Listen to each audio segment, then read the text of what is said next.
धन्यवाद। वो जो अध्ययन हमने शुरू किया है, परमेश्वर की बुलाहट और हमारा प्रतिसाद, इसके बारे में प्रचार मैं कर रहा हूँ कलीसिया में, और लोगों के साथ बात कर रहा है प्रभु की आत्मा, और उससे बात कर रहा है और हम लोगों के सामने ये बांट रहे हैं। तो हम शिमशोन के बुलाहट के बारे में हमने बहुत सारी बातें सुनी, और शिमशोन की जो बुलाहट थी, उसके बाद हम देख रहे थे कि किस तरह से परमेश्वर ने शिमशोन के जीवन के द्वारा हमसे बात की, और हमें बहुत बड़ा बड़ा प्रकाशन वहां से हमें दिया है। Praise God. तो ये शिमशोन की बुलाहट थी एक मकसद के लिए, एक सेवा के लिए, और शत्रु से छुटकारा देने के लिए प्रभु ने उसको आदि कर दिया, नाजिर हाजिर किया, और उसको परमेश्वर ने चुना, उसको अभिषेक दिया, ताकत दी, बल दी। लेकिन उससे बहुत गलतियां हो गई। उससे गलतियां हो गई। कौन सी गलती होगी? उसने अपने अभिषेक को नहीं जाना, अपने चुनाव को नहीं जाना, अपने बुलाहट को नहीं जाना, अपने मकसद को नहीं जाना, अपने लक्ष्य को नहीं जाना। और वो ऐसे ऐसे जो प्रभु ने उस मकसद को बुलाया था, उस मकसद को भूल के उसने क्या किया कि ऐसी चीजों में वो गिर गया, और जहाँ पे उसका आत्मिक पतन हो गया, उसकी ताकत खत्म हो गई, उसका अभिषेक खत्म हो गया, और वो इस तरह से बेजान और ताकत रहित और बलहीन हो गए। वो सेवा करने लगा, और एक समय ऐसा आया कि उसको पकड़ के, उसकी आंखें फोड़ के, उसको मंदिर के खंभों को बांध के, उसको क्या किया है, बहुत ही कमजोर बोल के वो वहां पे रहा है। ऐसा शिमशोन का अंत हुआ। लेकिन शिमशोन ने उसी समय परमेश्वर से बातें की, पश्चाताप किया, और उस समय बंधे हुए हालत में उसने पश्चाताप किया, और प्रभु से बोला, आखिरी बार मुझे तेरा अभिषेक देना, आखिरी बार। और परमेश्वर ने उसको आखिरी बार अभिषेक दिया। प्रभु की आत्मा उसके ऊपर आई, और एक ताकत उसके अंदर आ गई। उसने बंधे हुए खंभों को ऐसा खींच लिया कि सारा मंदिर गिर के वहां पे हजारों लोग, और उनके साथ भी शिमशोन भी मर गया। तो मेरे प्यारे विद्यार्थियों, पाप का अंत बहुत बुरा है, बुराई का अंत बुरा है, अधर्म का अंत बुरा है, असत्य का अंत बुरा है। अगर हम प्रभु के साथ चलते हैं, प्रभु की महिमा करते हैं, प्रभु का अभिषेक पाते हैं, प्रभु का जीवन पाते हैं, हमारा उद्धार को हम संभाल के रखते हैं, परमेश्वर ने जो बुलाहट दी है, बुलाहट को हम समझते हैं, प्रभु ने जो हमें वरदान दिया, वो वरदानों को हम सही तरह से इस्तेमाल करते हैं, प्रभु ने जो अभिषेक किया है उसको संभाल के रखते हैं, तब प्रभु हमें अच्छी तरह से इस्तेमाल करेगा। शिमशोन का अंत बहुत बुरा होगा। शुरू में उसको चुना, बुलाया, अभिषेक दिया, ताकत दी, उसको नाजिर हाजिर किया, लेकिन उसने जो करना नहीं चाहे था वो किया। एक औरत के चक्कर में वो गिर गया, और उसने अपने ताकत का रहस्य जो उसके बालों के में था, 7 उसको बट थी, 7 बट थी उसको, और उस बालों में उसकी ताकत थी, उसका रहस्य था। वो रहस्य किसी को नहीं बताना चाहिए था, लेकिन दलीला नाम के इस एक व्यक्ति स्त्री के चक्कर में गिर गया, और शत्रु ने उस दलीला को हाथ में लिया, और उसको बोला, उसका रहस्य देख किस में है। तो उसकी ताकत बालों में थी, और उसके बाल अगर कटिंग करेंगे, उसके ऊपर अगर उसको रेजर लगाया जाएगा, परमेश्वर बोला रेजर नहीं लगाना। लेकिन वो उस औरत के चक्कर में गिर के उसने अपनी ताकत का रहस्य बता दिया। शत्रु ने उस दलीला के द्वारा उस बट मतलब हमारे बाल, बाल मतलब बोलने से बालों का एक झुंड होता है, बट का मतलब है बालों का एक झुंड होता है, ऐसा एक एक दो ऐसा। तो वो 7 थे उसको। तो ये 7 बटों के बारे में बहुत सारे लोग अलग अलग प्रकाशन देते हैं, अलग अलग बातें करते हैं, उसमें मैं नहीं जाना चाहता। प्रेज गॉड जीसस, क्योंकि ये अभिप्राय होते हैं, इंटरप्रिटेशन जो होता है अभिप्राय होते हैं, लोगों के अभिप्राय होते हैं। तो वैसा ही है ऐसा कोई बता नहीं सकता, तो उनके अपने अपने आत्मा में उनके मिला हुआ प्रकाशन वो बताते हैं। तो उसमें मैं नहीं जाना चाहता, लेकिन मैं कहना चाहूंगा कि उस दलीला को हाथ में लेके शत्रु ने क्या किया, उसके ऊपर षड्यंत्र किया, और षड्यंत्र करके उसकी ताकत को इसको सब नष्ट कर दिया। आप लोग मेरी बात सुन रहे हैं क्या? और वो आखिर में बेजान हुआ, ताकत नहीं, बलहीन हो गया, और बहुत खतरनाक उसकी मृत्यु हुई। इसमें से प्रभु हमें क्या सिखाता है? अपने परमेश्वर ने हमें बुलाया है, चुना है एक विशेष मकसद के लिए, एक लक्ष्य के लिए, विशेष सेवा के लिए, और जो अभिषेक दिया है, वरदान दिया है, जो टैलेंट दिए है, प्रभु ने जो हमें मौका दिया है, अवसर दिया है, जो ताकत प्रभु ने हमें प्रदान की है, जो उद्धार दिया है, जो जीवन दिया है, जो आत्मा दी है, उसको हमें संभाल के रखना है। हालेलुया। और संभाल के रख के हमें प्रभु के लिए उसकी इस्तेमाल करना है। यही शिमशोन के जीवन से हमें प्रभु बहुत बातें सिखाता है। मैं बहुत उसमें है, मैं जाना नहीं चाहता, तो हम आगे जाएंगे कि इसके बाद परमेश्वर पिता ने किसको बुलाया, उस बुलाहट के बारे में थोड़ा सा जानेंगे और उसमें से बहुत सारी बातें प्रभु हमें सिखाया और हमें समझाएगा। Praise God Jesus. तो हम जाएंगे, उसके बाद हम जाएंगे न्यायों की किताब के बाद हम जाएंगे एक शमूएल की किताब, उसमें जाएंगे, एक शमूएल की किताब में जाएंगे और हम चंद बातें वहां से हम सुनेंगे। Praise the Lord. शमूएल को परमेश्वर बुला रहा है और उसके लिए हम क्या करेंगे, वो एक शमूएल की किताब में जाएंगे और उसमें से चंद बातें हम सीखेंगे। एक शमूएल की किताब पहला अध्याय में हम जाने वाले हैं। पहला अध्याय में प्रेज द लॉर्ड जीसस। इस्राएल लोगों की जो हालत होती न्यायों के समय में लेकर वहां पे राजतंत्र की स्थापना का परिवर्तन की जरूरत थी। इस्राएल को राजतंत्र चाहिए था, कोई राजा चाहिए था या उनको चलाने वाला चाहिए था, नेता चाहिए था, अगुवा चाहिए था, वो नहीं था। न्यायी जो आए थे, गिदोन आया था, शमशोन आया था, इब्तक आया था और फिर उसमें दबोरा आ गई थी। उसके बाद हम देखते हैं कि बहुत सारे ऐसे न्यायी लोग आके चले गए। लेकिन तब इस्राएल लोगों को जब जब उनको चलाना था, उनको सही रास्ते पे लेके जाना था, परमेश्वर के रास्ते में उनको संभालना था, शत्रु से बचाना था, तब तक परमेश्वर ने उनके लिए कोई ना कोई व्यक्ति भेजा था। लेकिन अभी ऐसी हालत हो गई कि उनको राजतंत्र चाहिए, खुद का राजा चाहिए, उनको चलाने वाले चाहिए, उनको उनको सत्ता में लेके जाना चाहिए।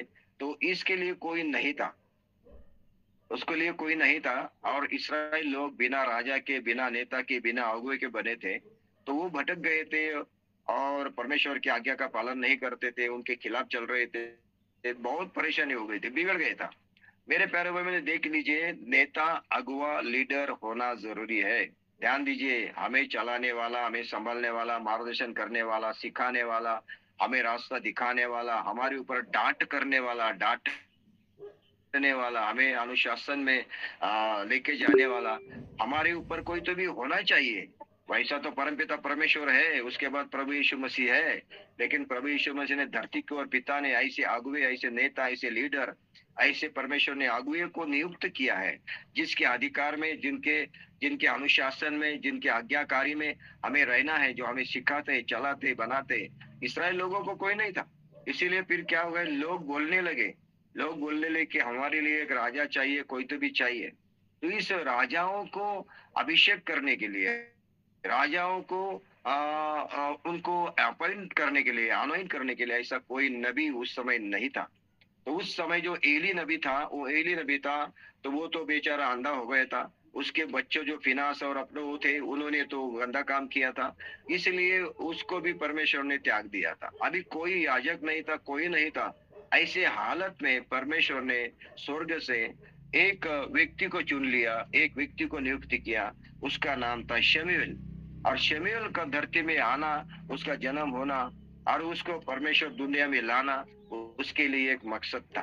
तो मैंने पहले भी आपको बोला है कि आप और मुझे इस दुनिया से प्रभु ने चुन लिया। नींव, धरती की नींव डालने से पहले, ये धरती को बनाने से पहले, विश्व को बनाने पहले से परमेश्वर ने आपको मुझे चुन लिया, आपको और मुझे बुलाया, आपको मुझे नियुक्त किया, उद्धार में लाया, जीवन में लाया। इसका मतलब क्या है मेरे प्यारे भाई बहनों? आप और हम यहाँ पे है, हम सेवा कर रहे हैं, प्रचार कर रहे हैं, आप वचन सुन रहे हैं, कलीसिया में जुड़े हैं, गवाही दे रहे हैं, प्रभु को जान रहे हैं, परमेश्वर को जान रहे हैं। तो इसके पीछे बुलाने वाला, चुनने वाला, आपको यहाँ तक लाने वाला और कोई नहीं है, स्वर्ग का परमेश्वर है। उसने पहले से आपको जाना था, पहले से आपको ठहराया था, पहले से आपको नियुक्त किया था, पहले से आपको चुना था, पहले से आपको बुलाया था। ये हमको मालूम नहीं था। उसके दिल में, उसके आत्मा में योजना थी मेरे लिए, आपके लिए।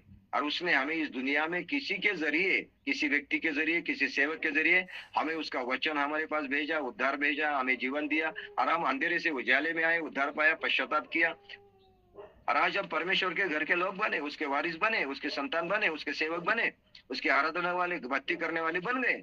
तो इसके पीछे परमेश्वर की योजना है। Praise God Jesus.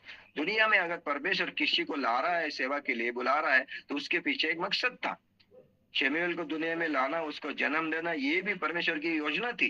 क्योंकि उस समय इसराइल के लिए चलाने वाला लीडर कोई नहीं था, राजतंत्र करने वाला कोई नहीं था।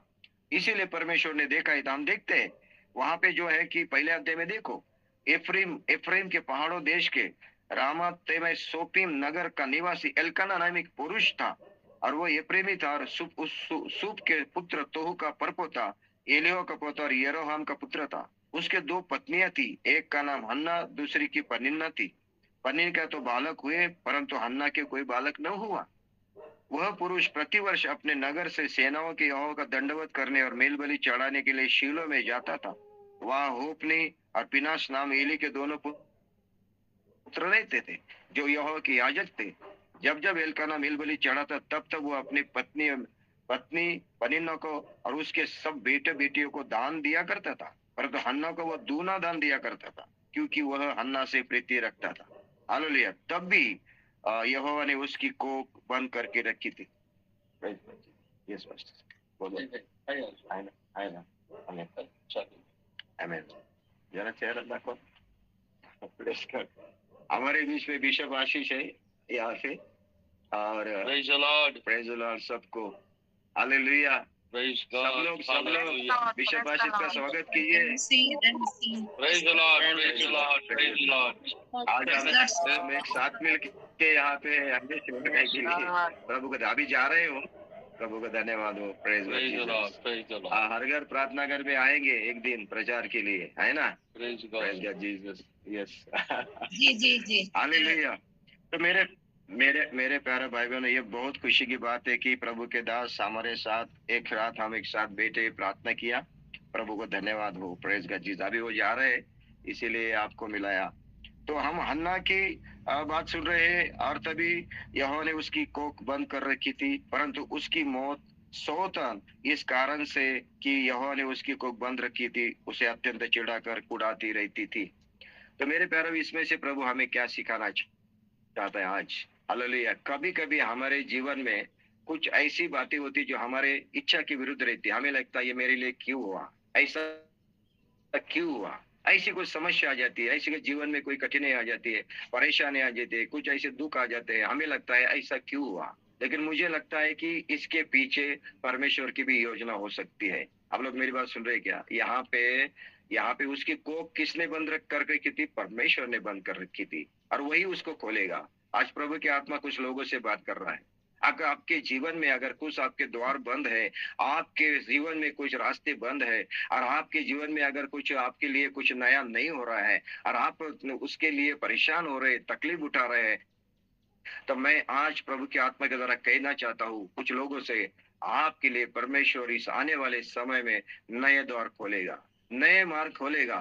Praise God Jesus. अगर परमेश्वर ने आपके लिए अगर ये दरवाजे बंद करे, वही खोलेगा। ध्यान दीजिए, अगर परमेश्वर बंद किया तो समय पे आपके लिए खोलेगा। उसके पीछे एक बड़ा मकसद है। हन्ना की कोख बंद करने के पीछे एक बड़ा मकसद था, और समय पे आने के बाद परमेश्वर ने हन्ना की प्रार्थना को सुना, उसके आंसुओं को सुना, उसके दर्द को सुना। आज भी यहाँ पे जुड़े हुए बहुत सारे लोगों के जीवन में रहस्यमय दर्द होगा, परेशानी होगी, दुख होगी, आत्मा में कुड़कुड़ाते होंगे, अकेले में बैठ के मानसिक तनाव में होंगे। आप सोचते होंगे मेरे जीवन में ऐसा क्यों हो रहा है? प्रभु की आत्मा आज कुछ लोगों से बात कर रही है। मेरे प्यारे भाई बहनों, आपका दिल का दर्द, मन का दर्द, आपकी आत्मा का दुख दर्द तो आपको परमेश्वर स्वर्ग से जान रहा है, और वो आज इसी समय आपके लिए एक नया मार्ग खोलेगा, आपको सांत्वना देगा, आपको आश्वास देगा। आपको इस समय प्रभु यीशु मसीह के नाम से मैं कहना चाहूंगा, आपके जीवन के लिए प्रभु आज बड़े बड़े काम करेगा। हालेलुया। मेरे प्यारे भाइयों, जब हमारे जीवन में समस्या आती है, कठिनाई आती है, दर्द आता है, और जब हमारे जीवन में ऐसी सीमित मर्यादित ऐसा कुछ हमारे जीवन में चीजें घटती है, तब हम निराश हो जाते हैं, परेशान हो जाते हैं, दुखी हो जाते हैं। हन्ना को भी ऐसा ही हुआ। उसकी दूसरी जो संतान थी, उसके लिए सब कुछ वो देता था, उसके बेटे बेटियां थी, लेकिन इसके नहीं थे, वो भांज थी। भांज के वजह से उसको उसकी निंदा हो रही थी, वो उसकी उसकी उपेक्षा हो रही थी, और वो उसकी सौतन उसके ऊपर हंस रही थी, चेष्टा कर रही थी, मजाक कर रही थी। हन्ना चाहती थी कि मेरी भांज का जो शाप है दूर हो जाए, और मेरी जो निंदा हो रही है, मुझे जो परेशान किया जा रहा है, वो दूर हो जाए। उसको संतान इसीलिए चाहिए थी कि उसके भांज को जो शाप है उसको निकल जाए। और वो प्रार्थना कर रही है, मंदिर में जाके प्रार्थना। देखिए यहाँ पे हन्ना किधर जा रही है, मंदिर में प्रभु के सामने जाके प्रार्थना कर रही है। मेरे प्यारे भाई ध्यान दीजिए, हम अपने घर में बैठ के प्रार्थना करते हैं, व्यक्तिगत रूप में प्रार्थना करते हैं, सांघिक प्रार्थना करते हैं, एक साथ एक प्रार्थना करते हैं, लेकिन कलीसिया में जाना, एक साथ प्रार्थना करना, प्रभु के दास के साथ बैठना, उनके सामने बैठना और संगति करना बहुत जरूरी है। मेरे प्यारे भाई बहनों, हम अकेले में प्रार्थना करते हैं बराबर है, लेकिन हमारे साथ प्रार्थना करने वाले, हमारे लिए मध्यस्थी करने वाले प्रभु के दास, नियुक्त अभिषेक के दास, उनके साथ ये एली जहाँ पे था, उस एली के दासों के सामने, उस महायाजक के सामने जाके अन्ना क्या कि अपना दुख दर्द परमेश्वर को बता रही है। प्रभु की आत्मा आपको बता रही है, आप मनुष्य को हमारा दर्द बताएंगे, दुख बताए, परेशानी बताएंगे, हमारा संकट बताएंगे, तो वहां से हमें कोई हल नहीं मिलेगा। वो तो हमें बिना पैसे की ही सलाह देंगे। आज दुनिया में बिना पैसे के एडवाइस देने वाले बहुत सारे लोग हैं, बिना पूछे ही आपको एडवाइस देंगे, ऐसा करो वैसा करो, ये करो वो करो, ऐसे आप बिना पूछे भी आपको बताएंगे, लेकिन उसको हल नहीं निकाल सकते। सलाह मशवरा देने वाले बहुत है, लेकिन हल निकालने वाले बहुत कम है। लेकिन मुझे लगता है कि हम अपना दुख दर्द इसका यहाँ वहां बताने से अच्छा है पहले आप परमेश्वर को बताइए। हन्ना का दर्द, हन्ने की परेशानी, दिल का जो बोझ है, वो कहाँ कह रही है, वहां पे हम देख रहे हैं वो मंदिर में जाती है हन्ना और एलिया, जहाँ पे हम देखते हैं 9 वचन में, तब शीलो में खाने और पीने के बाद हन्ना उठी और यहोवा के मंदिर के चौखट के एक बाजू के पास एलिया जो कुर्सी पर बैठा हुआ था, और वह मन में व्याकुल होकर यहोवा से प्रार्थना करने और बिलक बिलक कर रोने लगी। मेरे प्यारे विद्यार्थी की हमारी प्रार्थना ऐसी होनी चाहिए। ध्यान दीजिए, बिलक बिलक कर रोना। आजकल लोगों के आंखों के आंसू खत्म हो गए हैं, है ना। पहले हमारे प्राचीन लोग, हमारे जो बाप दादा थे, वो जो परमेश्वर के दास थे, वो रो रो के प्रार्थना करते। आज भी हमारे लिए बहुत सारे ऐसे दास है, भक्त है, जो आंसू बहा के हमारे लिए प्रार्थना करें। पौलुस कहता है, मैंने आंसू बहा के तुम्हारे लिए प्रार्थना की है। मेरे प्यारे बहन, आजकल आंसू बहा के, बिलक बिलक के, रो के प्रार्थना करने वाले लोगों की जरूरत है। आप लोग मेरी बात सुन रहे हैं क्या? हालेलुया। रात में भोजन के समय प्रभु भोजन दिया, धन्यवाद, थैंक यू बोल के आमीन बोलने वाले बहुत लोग हैं। सब उठ के चाय दिया, सब उठ के दिन दिया, प्रभु धन्यवाद, दिन दिया बोलने वाले बहुत लोग हैं, आमीन बोलने वाले लोग हैं। रो रो के, बिलक बिलक के, आंसू बहा के, दिल से, मन से, गहराई से प्रार्थना करने वाले लोगों के लिए परमेश्वर यहाँ पे बड़े बड़े काम करेगा। आपके मेरी बात सुन रहे हैं क्या? हालेलुया। हन्ना का दुख और दर वो क्या करे, बिलक बिलक के, दिल से, मन से, रो रो के परमेश्वर के सामने वो प्रार्थना कर रही है। मेरे प्यारा भाई बहनों, ध्यान दीजिए, प्रार्थना करते है, प्रार्थना के अर्थ ना, इसका मतलब है विनंती करके मांग के लेना, परमेश्वर से बात करना, अपने दुख दर्द को परमेश्वर को बताना, उससे गपशप करना, उसकी सहायता मांगना, मदद मांगना, यही होती है प्रार्थना। प्रार्थना का अर्थ यही है, परमेश्वर से बात करना, अपने जरूरत प्रभु को भेजना, विनती करके के मांग लेना। हमें जरूरत है। देखो, परमेश्वर को प्रार्थना की जरूरत नहीं है, परमेश्वर प्रार्थना की जरूरत किसको? हमको है, क्योंकि हम क्या है, हम परमेश्वर से मांगने वाले हैं। हमें जरूरत है, हमें परेशानी है, परमेश्वर देने वाला है, वो देने वाला है, सुनने वाला है। इसीलिए हमें प्रार्थना करने के लिए प्रभु यीशु मसीह ने अपने चेलों को सिखाया, हमारे दास हमें सिखाते हैं, कलीसिया में सिखाए, संडे स्कूल में सिखाए, यूथ मीटिंग में सिखाते, प्रार्थना करो, प्रार्थना करो। मेरे प्रार्थना एक ऐसा ही शस्त्र है जिसके अंदर हम बहुत सारे बड़े बड़े काम कर सकते हैं। हालेलुया। बड़े संकटों को, बड़े पहाड़ को हटाने वाली है ताकत प्रार्थना में।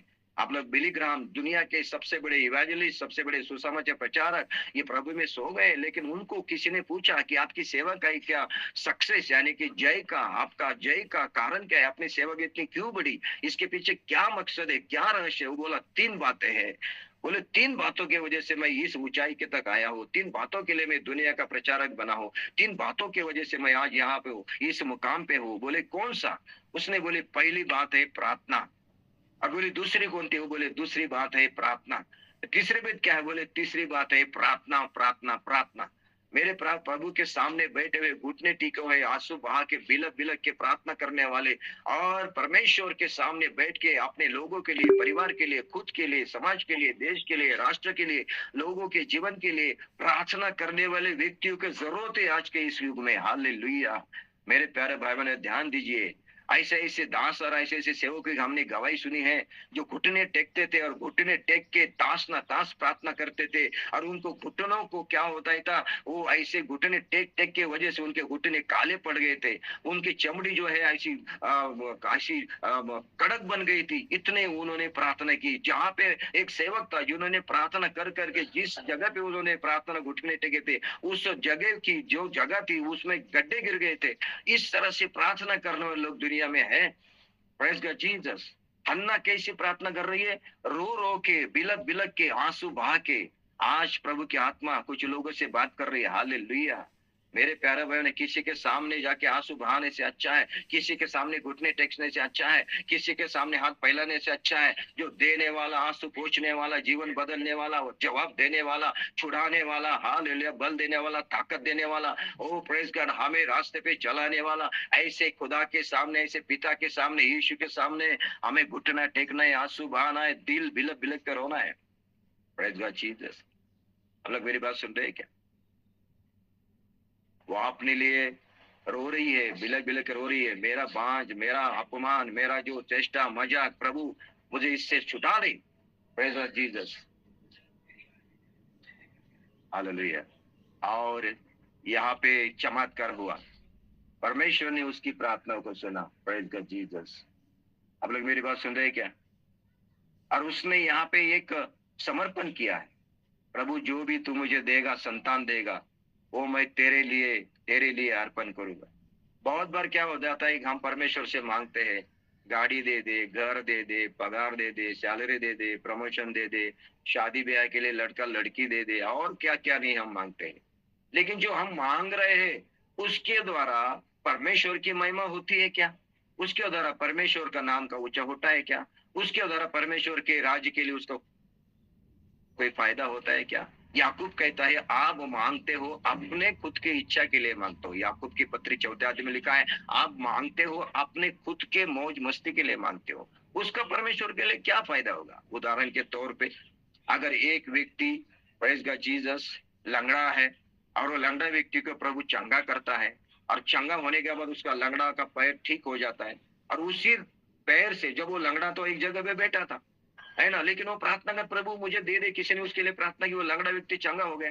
लेकिन वो लंगड़ा व्यक्ति चंगा होके वो जो पैर जो अच्छा होगा, वही अच्छे पैर से अगर वो जुआ खेलने जाता है, गंदे जगह पे जाता है, माता पिता को लात मारता है, मुझे बताइए उसको लंगड़े से चंगा होने का क्या फायदा? उसने उसको चंगाई का, तंदुरुस्ती का फायदा परमेश्वर के लिए नहीं किया, उसने गलत रास्ते के लिए। इस तरह से प्रभु कभी कभी हमारी प्रार्थना नहीं सुनता है। मेरे प्यारे भाई ध्यान दीजिए, हमें जो भी परमेश्वर देना चाहता है, आशीष देना चाहता है, बरकत देना चाहता है, जो भी हमारी प्रार्थना सुनता है, जवाब देना चाहता है, उसको जो मिलेगा ना, उसके अंदर हम परमेश्वर की महिमा करनी चाहिए, गवाही देनी चाहिए। 10 कुष्ठ रोगी प्रभु के पास आए, बोले हमें शुद्ध कर ले, हमें चंगा कर ले। प्रभु यीशु मसीह ने उनके ऊपर देख के उनको चंगा किया, उनको शुद्ध करने के लिए आज्ञा दी, वो सारे शुद्ध होके चले गए। लेकिन वहां से एक ही व्यक्ति वापस आया प्रभु को धन्यवाद देने के लिए। अरे यीशु मसीह पूछो, 9 लोग किधर गए? वो गए अपने अपने काम में। हाँ, इससे पहले कुष्ठ रोगी होने के नाते उनको गली में, समाज में, उनके उनके कम्युनिटी में, उनके गांव में उनको स्थान नहीं था, उनको बाहर रहना था, उनको कोई छूता नहीं था, सामने नहीं आता था, उनको पास नहीं बुलाता था, ऐसी उनकी हालत थी। अभी चंगे हो गए, अच्छे हो गए, समाज में रहने के लिए उनको प्रभु ने योग्यता दी, उनको उन्नत स्थान दिया, और उनको कुष्ठ रोग दूर करने की वजह से सबके साथ उनको योग्यता दी। अभी वो अपने अपने काम में चले गए। आज ऐसा ही हो रहा है ना। Praise God Jesus. कितने आते हैं, आशीष पाते हैं, कितने बरकत पाते हैं, कितने चंगे हो जाते हैं, कितने लोग प्रभु को पाते हैं और अपने अपने काम में चले जाते हैं, है क्या ना? इसीलिए प्रभु क्या कहता है कि ये हन्ना कह रही कि जो मुझे देगा मैं तुझे अर्पण करूंगी। Praise God Jesus. ये एक समर्पण हमारा होना चाहिए। प्रभु जब मुझे नौकरी लगेगी तो उस नौकरी के द्वारा मैं तेरी महिमा करूंगा। जो सैलरी मुझे देगा, प्रमोशन देगा, उसके द्वारा मैं तेरी महिमा करूंगा। प्रभु जो मेरे बरकत मुझे देगा उसके द्वारा तेरी महिमा करूंगा। Praise God Jesus. आप लोग मेरी बात सुन रहे हैं क्या? हम परमेश्वर के संतान है, परमेश्वर के बच्चे हैं। प्रभु ने हमें आशीष दिया, चुना है, बुलाया है, उसके घर के लोग है, उसके वारिस है। जो भी हमारे पास है उसका है, उसके महिमा के लिए, उसके लिए हमें इस्तेमाल करना है। हालेलुया। मेरे प्यारे भाई ध्यान दीजिए, तभी तो परमेश्वर हमें बरकत देगा, आशीष करेगा। हालेलुया। यहाँ पे हन्ना कहती कि जो भी तू मुझे देगा परमेश्वर मैं तेरे लिए अर्पण करूंगी। और इस समर्पण की वजह से परमेश्वर ने क्या किया? उसकी कोख को खोला। और ऐसे बालक को उसको दे दिया, जो बालक एक अद्भुत था, जिसका नाम उसने शमूएल रखा। Praise God Jesus. मैंने नाम रखने के बारे में आपसे बहुत बातें की है, हालेलुया। उसके बारे में मैं आज बात नहीं करूंगा, है ना। जैसे शिमशोन का नाम रखने के बारे में मैंने आपसे बहुत बातें की, नाम कैसे रखा जाता है, क्यों रखा जाता है, नाम का मकसद क्या है, वो सारी बातें मैंने आपसे की। अभी मैं इसमें ज्यादा नहीं जाऊंगा, लेकिन प्रेज गॉड जीसस, हाँ, जिस यह वही बालक है जिसके लिए मैंने प्रार्थना की थी। यहोवा ने मुझे मुंह मांगा वर दिया है, इसलिए मैं भी उसको यहोवा को अर्पण कर देती हूँ, है ना। पहला अध्याय 27 और 28 वचन में देखिए, यहाँ पे हन्ना ने बोला है, संतान होने से पहले, बच्चा महीने से बोले, बालक मिलने से पहले उसने समर्पण किया, प्रभु से वादा किया, प्रभु के सामने अपना एक मन्नत मांगी, प्रभु के लिए प्रॉमिस किया, और उसने होने के बाद क्या किया, पूरा किया। आजकल बहुत सारे लोगों से प्रभु की आत्मा बात कर रही है। आप वादा करते हो, परमेश्वर इस महीने में मेरा दशांश मैं तुझे दूंगी, परमेश्वर दूंगा, परमेश्वर पिता मैं तेरे कलीसिया के लिए ये करूंगा, वो करूंगा, ये करूंगा। बहुत सारे लोग वादे करते हैं परमेश्वर से, बहुत मन्नत भी करते हैं, समर्पण भी करते हैं परमेश्वर से। प्रॉमिस, हमारा परमेश्वर जो है वादा करके पूरा करने वाला परमेश्वर है। आपको मालूम है क्या, अब्राहम, इसहाक और याकूब का परमेश्वर का अर्थ क्या होता है ना। हमेशा बाइबल में दिखा है कि अब्राहम, इसहाक, याकूब का परमेश्वर, उसका अर्थ क्या होता है। यहाँ पे अब्राहम का परमेश्वर है वादा करने वाला परमेश्वर, इसहाक का परमेश्वर वादे को पूरा करने वाला परमेश्वर, याकूब का परमेश्वर वादे को विस्तार करने वाला परमेश्वर। आप ध्यान दीजिए, हालेलुया। अब्राहम से उसने वादा किया, मैं तेरे से बड़ी जाति बनूंगा, राष्ट्र बनूंगा, मैं तेरे साथ रहूंगा, तेरी ढाल बनूंगा, हालेलुया। और परमेश्वर ने वो वादा पूरे किया। कैसे? इसहाक के द्वारा वादा पूरा किया, उसको संतान देके, और उस इसहाक को वादे याकूब के द्वारा उसका विस्तार किया, 12 वंश बन गए, बड़ा राष्ट्र बन गया। हमारा परमेश्वर वादा करके पूरा करने वाला है, मुकरने वाला नहीं है। और उसके हम संतान है, उसके आत्मा लेके बैठे, उसके घर में हम आए, उसके जीवन हम पाए। ओ प्रेज गॉड, उसके लोग हम है, तो हम भी हमारे जबान से जो हम वादा करते हैं ना, उस वादे को हम पूरा करना चाहिए, प्रॉमिस करना चाहिए। हमने दुनिया में अनुभव किया, हमारे इस 27-28 की सेवा के हमने अनुभव किया। बहुत सारे लोगों ने हमें बहुत सारे वादे किए, प्रॉमिस किए, है ना। जब मेरा बेटा लंदन में जा रहा था, तब 2 पास्टर लोगों को मैंने, उनके नाम नहीं बताऊंगा, लेकिन उनको मैंने फोन किया, ऐसे उनसे बातें की, शेयर की, तो दोनों ने बोला, एक ने बोला अकाउंट नंबर भेज दिए, एक ने बोला 4 दिन के पहले हमें जाने से पहले कॉल कीजिए। अभी तक उन लोगों ने फोन नहीं उठाया मेरे।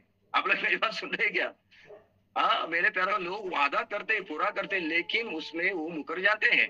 दुनिया ऐसी ही चल रही है ना मेरे प्यारे भाई, लेकिन परमेश्वर के लोगों के लिए ऐसा नहीं है। हम जो भी बोलेंगे वो करना चाहिए। Praise God Jesus. हमारी जबान को परमेश्वर कहता, तू तेरे शब्द के द्वारा क्या करे, दोषी ठहरेगा, तेरे शब्द के द्वारा तू क्या करे, न्यायी ठहरेगा। मेरे पर हम जो शब्द मुंह से निकलते, वादा करते हैं, उसको हमें जागना चाहिए, उसको संभलना चाहिए, क्योंकि जब तक वो शब्द आपके मुंह से नहीं निकलता, उसके आप मालिक हैं। जब हमारे मुंह से शब्द निकलने से पहले उस शब्द का हम मालिक होते हैं। जब वो शब्द हम मुंह से निकल जाता है, हम वो छूट जाता है, उसके हम मालिक नहीं बनते, अब उसको वापस नहीं ले सकते, है ना। बंदूक की गोली जैसे है, गलती से निकल गई, गलती से कहा बोल नहीं सकते, निकल गई, उसको वापस नहीं ला सकते। जैसे कमान से तीर निकलता है, वो गलती से निकला, आप बोल नहीं सकते, निकल गया, वो टारगेट पे जाके लगेगा। उसी तरह से हमारा शब्द है, हमारा वादा है, हालेलुया। जब अपने जबान से वादा करते, शब्द देते परमेश्वर के सामने, मंदिर के सामने, प्रभु के दासों को। आप लोग मेरी बात सुन रहे हैं क्या? ध्यान दीजिए, इसीलिए आपको बरकत नहीं मिल रही, आशीष नहीं मिल रही, इसीलिए आप अपने शब्द को आप नहीं जाग रहे, अपने प्रॉमिस को, वादे को पूरा नहीं कर रहे। आज प्रभु के हाथ में कुछ लोगों से बात करें, कुछ सेवकों से बात कर रही है, ध्यान दीजिए, हालेलुया। अगर आप वादे करते हो, कुछ प्रॉमिस करते हो प्रभु की सेवा के लिए, प्रभु के लिए, राज के लिए, कलीसिया के लिए, चर्च के लिए, प्रेज गॉड जीसस, आपको उस वादे को पूरा करना चाहिए। हन्ना ने वादा किया, ये बहुत बड़ी बड़ी बात है, ये छोटी बात नहीं है।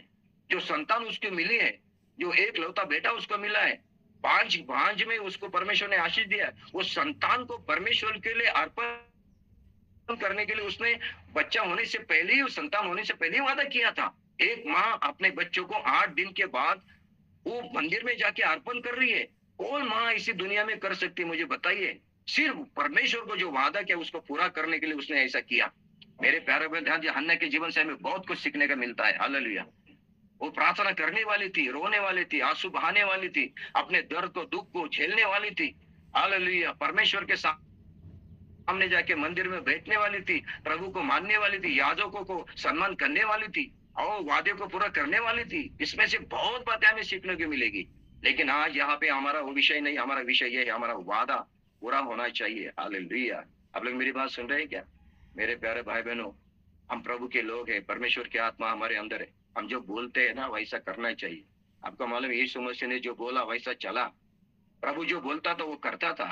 Walk and talk, praise God Jesus. जैसे आप बोलते हो वैसे चलो। आप लोग मेरी बात सुन रहे हैं क्या? लेकिन आजकल ऐसा प्रॉब्लम है, बोलते हैं क्या, करते हैं क्या? ऐसा नहीं होना चाहिए मेरे प्यारे भाई बहनों। Praise God Jesus. यहाँ पे हन्ना ने बोला मैं अर्पण दिया, मुंह मांगा वर दिया, इसीलिए मैं भी उसे यहोवा को अर्पण कर देती हूँ, यह कि अपने जीवन भर यहोवा का ही बना रहे। शायद वो बड़ा हो गया, बड़ा प्रचारक बन गया, बड़ा भविष्यवक्ता बन गया और फिर ज्ञानी बन गया और उसके पीछे परमेश्वर ने बहुत आशीष किया। शायद हन्ना को शायद लालच हो गया होगा, मैं जाके मेरे बेटे को लेके आऊंगी। हो गया, पूरा हो गया, अभी परमेश्वर की सेवा हो गई, आजा बेटे वापस आजा। हन्ना इधर बोलती जीवन भर मैं कर दूंगी। अरे परमेश्वर के लिए जो आपने अर्पण किया, दिया, परमेश्वर के राज के लिए, प्रचार के लिए, कलीसिया के लिए, प्रभु के दासों के लिए आपने जो अर्पण दिया है, आपने जो समर्पित किया है, उसकी लालच मत रखो। Praise God Jesus. दिया दिया, प्रभु के लिए दिया दिया, परमेश्वर के लिए दिया दिया। देखो, कोई भी कार्य जो है उसकी शुरुआत अपने मन से, अपने हृदय से होती है, अपने आत्मा से होती है। कोई भी कार्य की शुरुआत, उसका प्लानिंग, उसकी योजना अपने दिल में, मन में होती है। अगर मुझे कुछ करना है तो पहले मैं मेरे मन में सोचता हूँ, मेरे दिल में सोचता हूँ, मेरे आत्मा में सोचता हूँ, मैं वहां पे विचार करता हूँ और वो सोचे हुए विचार को, योजना को मैं अपने कृत्य में लाता हूँ, मैं जीवन में लाता हूँ। पहले वो विचार कहाँ से? हमारे दिल में आता है मेरे प्यारे भाई बहन। Praise God Jesus. हन्ना ने अपने दिल में, अपने मन में, अपने हृदय में विचार किया, प्लानिंग किया, उसने योजना बनाई कि मैं प्रभु के लिए दूंगी और बाद में उसने कृति की। कृति करके हम विचार नहीं करते, विचार करके हम कृति करना चाहिए। आप लोग मेरी बात सुन रहे हैं क्या? Praise God. आप बोलते हैं ना सोच समझ के बोल भाई, सोच समझ के बोल, ऐसे हम बोलते हैं ना, जरा जबान संभल के बोल। इसका मतलब क्या है? बोलना बाद में, सोचना पहले। पहले हमारे दिल में हम क्या सोचते हैं, क्या विचार करते हैं, मन में क्या चल रहा है, वो जरा ध्यान से सुनिए, बाद में बात कीजिए। Praise God Jesus. है ना, कृति बाद में, पहले मन में विचार आते। इसके मन में उसने ठान लिया और मन में उसने प्रार्थना, वादा किया, प्रॉमिस किया, मन में उसने योजना बनाई और उसने क्या किया? जीवन भर मैं प्रभु को दे दूंगी। Praise lord Jesus. Yes, thank you Kumari. पहले सोचो बाद में बोलो, सही बात है। हालेलुया।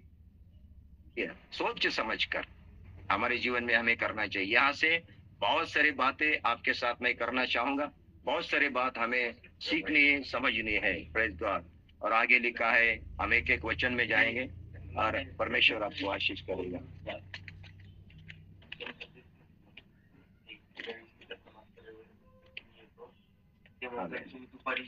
आप किसी के पास बाइबल है क्या? आप पढ़ सकते हैं पहला अध्याय का, 1 शमूएल पहला अध्याय का